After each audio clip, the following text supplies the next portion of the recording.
After the unbanning of political parties in 1990, he was entrusted with the responsibility of leading the Witbank branch of the ANC between 1990 and 1994. He worked full-time as the ANC spokesman in Mpumalanga, and of course he participated as the ANC staff component in the CODESA negotiations. Of course, we'll speak to various comrades who were on the ground with him during that time. We'll also speak to those who were with him in ANC structures. Many a journalist paying tribute to him today about exactly that he, no matter how contentious the issue was, he will make sure that all are comfortable, gave a fair opportunity to everybody.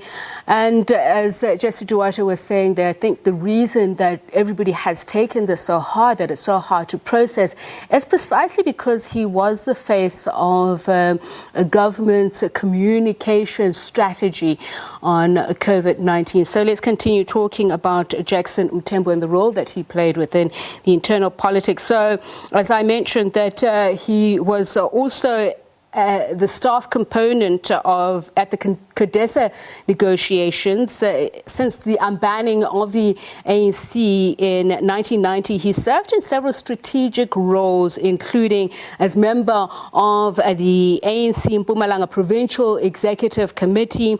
Joining me now is the Deputy Minister of Defence, Thabang Makwetla, who's also the former Premier of Mpumalanga. Very good evening to you, Deputy Minister, and thank you so much for speaking to us. Condolences to you and your colleagues as well. So, just talking about his role as MEC in Mpumalanga, as the Provincial Public Works, Roads and Transport Minister. He served under you and former Premier Posa.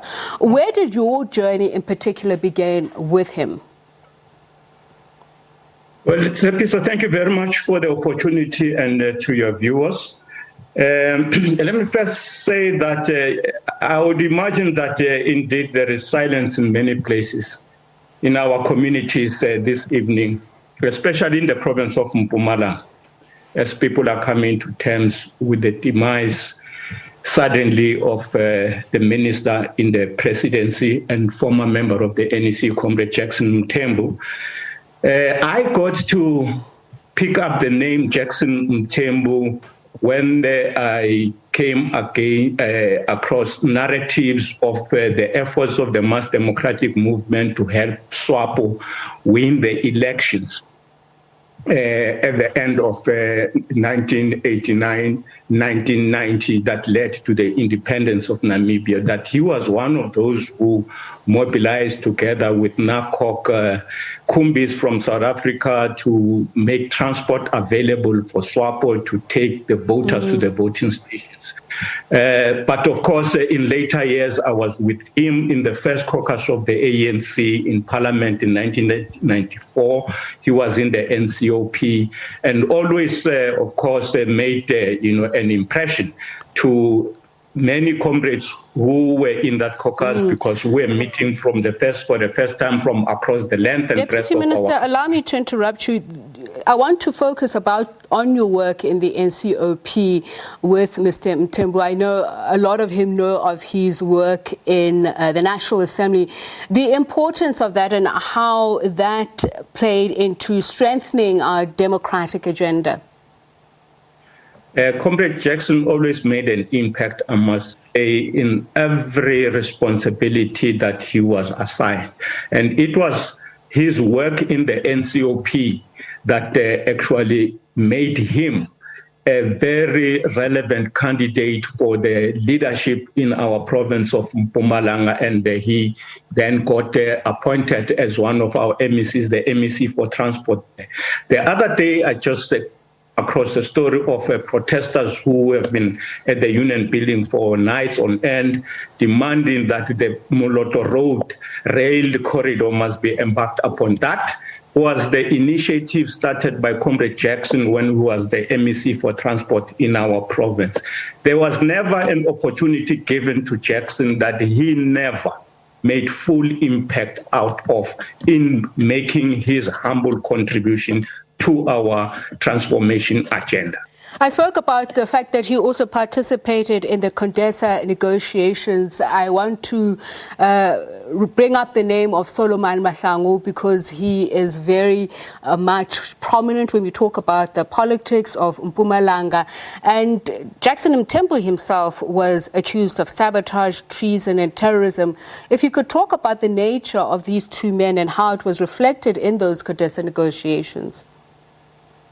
The involvement of Jackson in the CODESA negotiations can be talked to, I would imagine, by many leaders within the ANC who were closer to those processes. I was at the time not at the Mother Body's head office work. I was with the ANC Youth League head office. But let me just say this about Comrade Jackson and his, political career. He's one person who, for me, you can say that he was too humane to a fault for politics. He's one person who had the courage of his convictions. On every matter he felt strongly about, you would be sure that he will stand by his word, and not only that, in action, at all costs to make sure that his viewpoint, his perspective that he believes in is carried through. But not only that, when Comrade Jackson, as I would imagine other speakers would have made this point, when Comrade Jackson has made a mistake, like a typical revolutionary, somebody who's serious about wanting to see change in society, he would go back and seek to correct that mistake with the same passion and humility. He was so transparent. He was so genuine in his endeavors that I always felt that he was just too humane for the environment in many cases where he found himself in. Thank you so much for speaking to us.